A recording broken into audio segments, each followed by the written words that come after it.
हमारे व्यस्त जीवन में ईश्वर की आवाज़। ईसा ने बच्चों को देखा, वे बड़े आनंदित थे, खुश थे, बिंदास थे। उनमें कोई अहंकार नहीं था, वे खाली और विनम्र थे। ईसा ने उनको देखकर कहा कि स्वर्ग का राज्य ऐसों ही का है। बच्चों में स्वर्ग के राज्य की झलक मिलती है। वहीं ईसा ने बड़ों को देखा जो धर्म के मार्ग पर चलते कर्मकांड में व्यस्त होते हैं, पूजा पाठ, धर्म के मार्ग पर चलते हुए वे निराश हैं। कर्मकांड करते हुए भी वे उदास हैं। धर्म का मार्ग उनके लिए उबाऊ हो गया है, बोझ बन गई है। धर्म में आत्मा नहीं रहा। तो ऐसे समय में धर्म उपाय, समझौता और आनंद का मार्ग नहीं, समस्या बन जाती है। कितने लोग धर्म के मार्ग पर चलते हुए भी उबाऊ और निराशापूर्ण जीवन का अनुभव करते हैं। आज हम इस पर विशेष चिंतन करें। ईसा कहते हैं, फेंक दो धर्म का जुआ और ईश्वर के राज्य को अपनाओ। ईसा ईश्वर का राज्य लेकर के आए, साम्राज्य लेकर के आए। हम इस पर गहरी समझ बढ़ाएं। 15वां सामान्य सप्ताह, पहला पाठ संत मत्ती का सुसमाचार अध्याय 11 पद संख्याएं 28 से 30 तक और निर्गमन ग्रंथ अध्याय 3 पद संख्याएं 13 से 20 तक। ईसा ने अपने समय में ऐसे लोगों को देखा कि जो धर्म के मार्ग पर चल रहे हैं,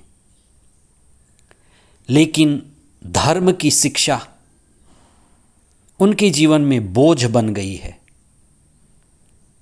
धर्म के मार्ग पर चलते हुए भी वे उदास हैं, हताश हैं। धार्मिक शिक्षा और धार्मिक कर्मकांड बोझ बन गए हैं, उबाऊ बन गए हैं, निराशा का कारण बन गए हैं।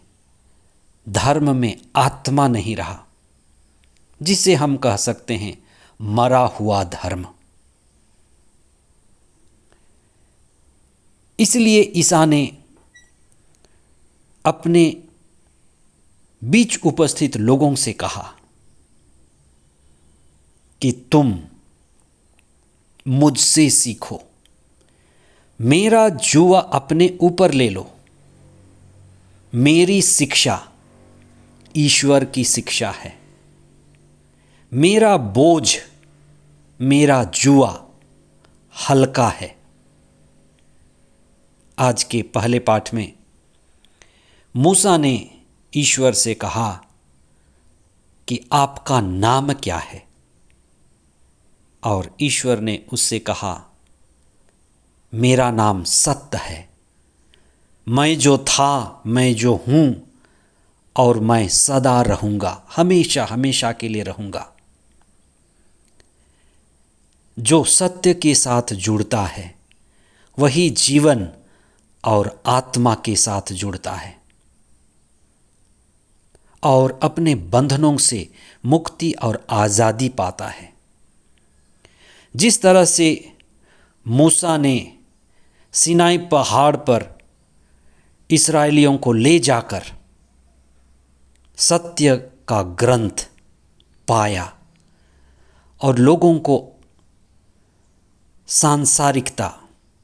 सांसारिक बोझ से मुक्त किया, आज़ाद किया और वे ईश्वर के मार्ग पर चले। ईसा नए मूसा की तरह हमारे बीच में आए और ईश्वर की शिक्षा लेकर के आए और जो शिक्षा मूसा को मिली थी उसको पूरा करने के लिए आए। ईसा हमारे लिए स्वर्ग का राज लेकर के आए। मूसा के समय से चलते यहूदी फरीसियों की शिक्षा बोझ बन गई थी। नियम, उपनियम और कई सारे नियम लोगों के जीवन को बेहाल और बोझिल कर दिए थे। इसीलिए ईसा ने घोषणा की। हम उनकी शिक्षा को नई शिक्षा कहते हैं, एक नई क्रांति, नई सोच जो ईश्वर के द्वारा ही आती है। इसलिए ईसा ने कहा, तुम ईश्वर के साथ जुड़ो। मेरी शिक्षा तुम्हें ईश्वर के साथ जोड़ती है। इसलिए ईसा की शिक्षा ही ईसा की जुआ है। जुआ वह है जो दो बैलों को जोड़ता है और उन दो बैलों को जुड़े हुए जुए से हल चलता है।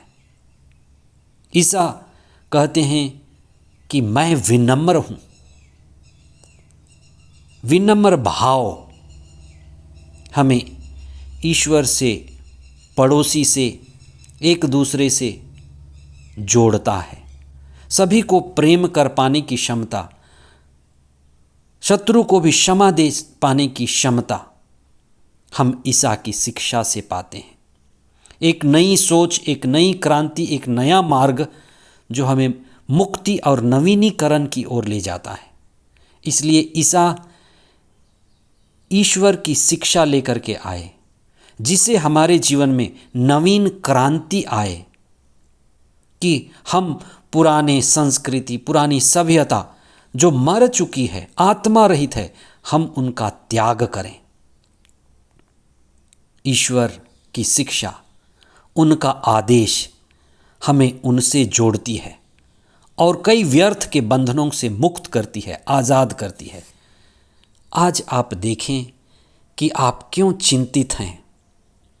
गरीबी है, बीमारी है, निराशा है, बेचैनी है, प्रार्थना करना नहीं आता, ईश्वर से नहीं जुड़ते, जीवन में घबराते हैं।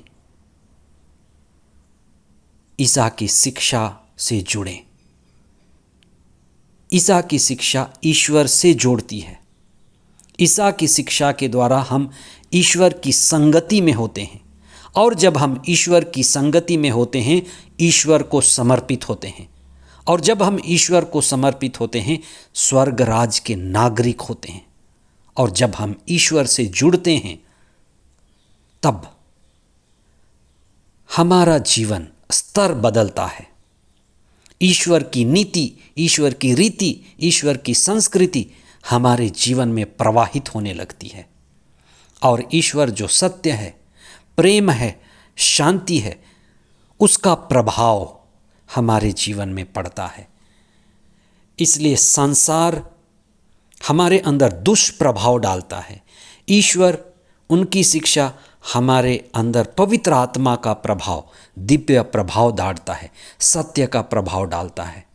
हम ईश्वर के साथ जुड़ें, उनकी शिक्षा के पीछे चलें और हमारे जीवन में आध्यात्मिक क्रांति और अच्छाई और ऊंचाई की क्रांति आएगी। आमीन।